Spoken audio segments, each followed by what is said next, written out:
दोस्तों आखिरकार 500 सालों के इंतजार के बाद 22 जनवरी 2024 को अयोध्या में भगवान श्री राम के मंदिर की प्राण प्रतिष्ठा हो जाएगी। एक ऐसा पल जिसका इंतजार हिंदुओं को सालों से था, एक ऐसा लम्हा जिसे सच करने के लिए सैकड़ों भक्तों ने अपनी जान गंवा दी, एक ऐसा सपना जिसे पूरा करने के लिए लाखों लोगों ने जमीन पर उतरकर आंदोलन किया, एक ऐसी ख्वाहिश जिसे हकीकत बनाने के लिए सालों तक अदालत में लड़ाई लड़ी गई और आखिरकार दुनिया भर के करोड़ों हिंदुओं का यह सपना सिर्फ चंद दिनों में पूरा होने वाला है।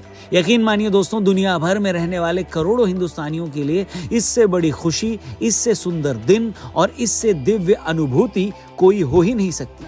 माना जा रहा है कि देश भर से 25 लाख लोग इस पल का गवाह बनने अयोध्या पहुंचेंगे। इन लोगों के स्वागत के लिए अयोध्या का हर घर होटल बन चुका है। देश भर से अयोध्या के लिए 1000 ट्रेनें चलाई जा रही हैं। अयोध्या का नया एयरपोर्ट बनकर तैयार हो चुका है। अयोध्या का नया रेलवे स्टेशन यात्रियों के स्वागत के लिए तैयार खड़ा है। और ऐसे समय में जब पूरा देश उस दिन की उल्टी गिनती गिन रहा है, कुछ नेताओं को ये सारी तैयारी, लोगों की ये उत्तेजना रास नहीं आ रही। उन्हें इस बात से चिढ़ हो रही है कि देश में राम मंदिर का ऐसा सुरूर क्यों छाया है। उन्हें इस बात से तकलीफ हो रही है कि प्रधानमंत्री इस कार्यक्रम में क्यों जा रहे हैं। वो इस बात पर भी अपनी छाती कूट रहे हैं कि हर दिन अखबार में मंदिर निर्माण की खबरें क्यों छप रही हैं। तो भाई आज के इस वीडियो में, आज के इस फनतंत्र में राम मंदिर के उत्साह से चिढ़े हुए ऐसे ही नेताओं की हम खबर लेंगे। तो आइए इनकी बारात निकालते हैं। वीडियो पसंद आए तो प्लीज अपने दोस्तों, यारों, रिश्तेदारों से इसे शेयर करते हुए कमेंट सेक्शन में जय श्री राम जरूर लिखिएगा। ठीक है, शुरू करते हैं। जय श्री राम।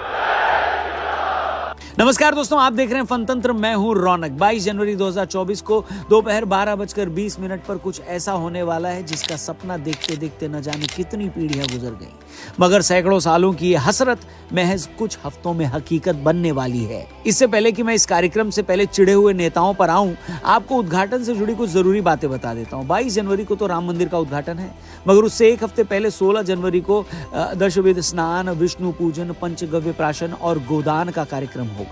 उसी दिन मंदिर आंदोलन से जुड़े लोगों को श्रद्धांजलि भी दी जाएगी। फिर 18 जनवरी को मंडप प्रवेश, वास्तु, गणेश पूजन और रामलला का जलाधिवास होगा। 20 जनवरी को देश की अलग अलग नदियों से 81 कलशों में लाए गए जल से भगवान श्री राम का जलाभिषेक होगा। 21 जनवरी को भगवान श्री राम का 121 कलशों से दिव्य स्नान होगा और 22 जनवरी को मृगशिरा नक्षत्र में प्राण प्रतिष्ठा की महापूजा होगी। उद्घाटन से पहले अयोध्या के चप्पे चप्पे को दुल्हन की तरह सजा दिया गया है।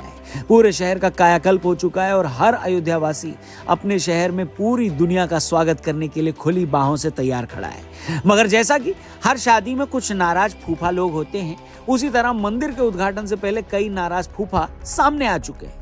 ये ऐसे नाराज फूफा हैं जो पहले तो शादी के ही खिलाफ थे और अब जब शादी होने जा रही है तो भी इनका मुंह फूला हुआ है। वो भी इस हद तक कि लेफ्ट और कांग्रेस जैसी पार्टी के कई नेताओं ने तो राम मंदिर की प्राण प्रतिष्ठा के कार्यक्रम में न जाने का फैसला भी कर दिया है। नाम है सीताराम और खुद नहीं जा रहे प्राण प्रतिष्ठा में। बताइए, कोई सेंस है इस बात की? खैर, ममता बनर्जी की पार्टी भी शायद इसमें नहीं जाएगी। लालू नीतीश ने भी अभी तक आने पर हामी नहीं भरी है। कांग्रेसी तो इस बात पर सुलगे हुए हैं कि बीजेपी इस पूरे कार्यक्रम के जरिए खुद लाइमलाइट क्यों ले रही है। Accept reality. Talk about employment. Talk about inflation. Talk about, science and technology and challenge. तो सुना आपने, चचा को इस बात की पीड़ा है कि सरकार मंदिर निर्माण के कार्यक्रम में क्यों डूबी हुई है। देश में और भी तो मुद्दे हैं, उस पर क्यों बात नहीं होती। इनका यह भी कहना है कि ऐसा करके देश के पीएम राजनीति में धर्म को घुसा रहे हैं। सच में यार, कहना नहीं चाहिए, मगर जब भी कांग्रेसी ऐसी बातें करते हैं तो मुझे यकीन हो जाता है कि ये इतने सालों से सत्ता में क्यों नहीं आ पाए, क्यों ये हर स्टेट में साफ होते जा रहे हैं। स्कैम पित्रोदा जी, सॉरी सैम पित्रोदा जी, आप छोड़िए ना, बीजेपी क्या कर रही है, आपको क्या लेना देना। क्या आपको देश की करोड़ों जनता का मूड नहीं दिखता क्या? हेलो, क्या आपको ये नहीं पता कि मंदिर बनने से दुनिया के करोड़ों हिंदू कितने खुश हैं? अगर आपको सच में उन लोगों की खुशी समझ में आती तो आपके लिए कोई और बात मायने ही नहीं रखनी चाहिए थी। लेकिन बजाय इस मौके को सेलिब्रेट करने के, ये कहने के कि कांग्रेस भी इस मौके पर वहां जाएगी, आप बीजेपी को लेकर बैठ गए। अरे भाई, ये बताइए कौन सी सरकार अच्छे कामों से खुद को नहीं जोड़ती है? बीजेपी अगर 40 साल से इस मुद्दे पर राजनीति कर रही थी कि सत्ता में आए तो राम मंदिर बनाएंगे, पिछले कार्यकाल में जब मंदिर नहीं बना तो आप ही लोग उसे चिढ़ाते थे कि बीजेपी का नारा होना चाहिए मंदिर वहीं बनाएंगे मगर तारीख नहीं बताएंगे, और आज मंदिर बन रहा है, बीजेपी के कार्यकाल में बन रहा है, तो पार्टी क्यों इसका क्रेडिट नहीं लेगी बताइए। आपकी तरह बीजेपी भी राजनीतिक पार्टी है कि नहीं है? वो भी यहाँ राजनीति करने ही आई है, भजिए तलने तो आई नहीं है, बताइए। हेलो।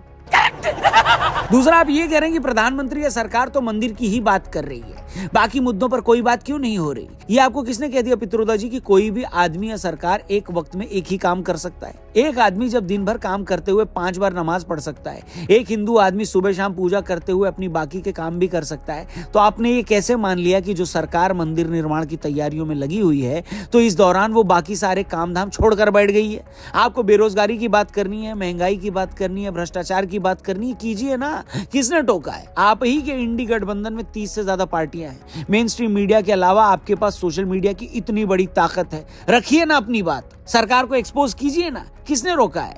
इसलिए चाचा इतनी बात समझ लीजिए कि जैसे जिंदगी जीने के लिए सिर्फ पैसा ही नहीं प्यार भी चाहिए होता है, सिर्फ अपनों का साथ ही नहीं ईश्वर का आशीर्वाद भी चाहिए होता है, उसी तरह एक देश और समाज के लिए बिजनेस, नौकरी, काम धंधों के साथ साथ उसका धर्म और उसकी संस्कृति भी बहुत जरूरी होती है।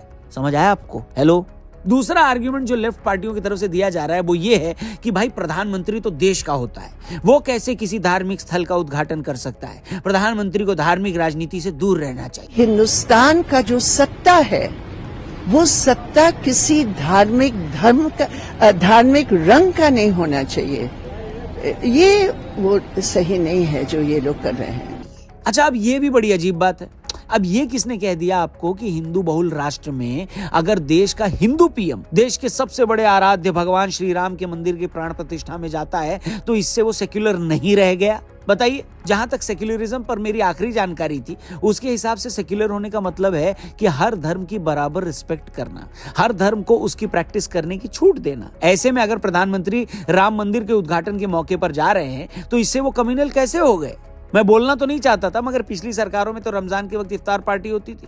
मुझे इसमें तो कुछ गलत नहीं लगता, होनी भी चाहिए। आप तो उन सरकारों में पार्टनर भी रहे हैं, तब तो किसी ने सवाल नहीं पूछा कि सरकारों को ऐसे धार्मिक आयोजन से दूर रहना चाहिए। तब तो किसी ने नहीं कहा कि देश का प्रधानमंत्री या किसी स्टेट का मुख्यमंत्री अगर रमजान में इफ्तार पार्टी दे रहा है तो नवरात्रों में कंजक क्यों नहीं बिठाता, वो कन्या पूजन क्यों नहीं करता? अगर धर्म को राजनीति में नहीं घुसाना चाहिए तो आप तब क्यों नहीं कुछ बोले जब देश के प्रधानमंत्री ने कहा था कि देश के संसाधनों पर पहला हक अल्पसंख्यकों का है? अगर राजनीति में धर्म को नहीं घुसाना चाहिए तो शाहबानो केस में राजीव सरकार ने मौलानाओं के दबाव में सुप्रीम कोर्ट का फैसला पलटकर राजनीति में धर्म को नहीं घुसाया था क्या? हेलो। क्या बात है सर, क्या बात है सर।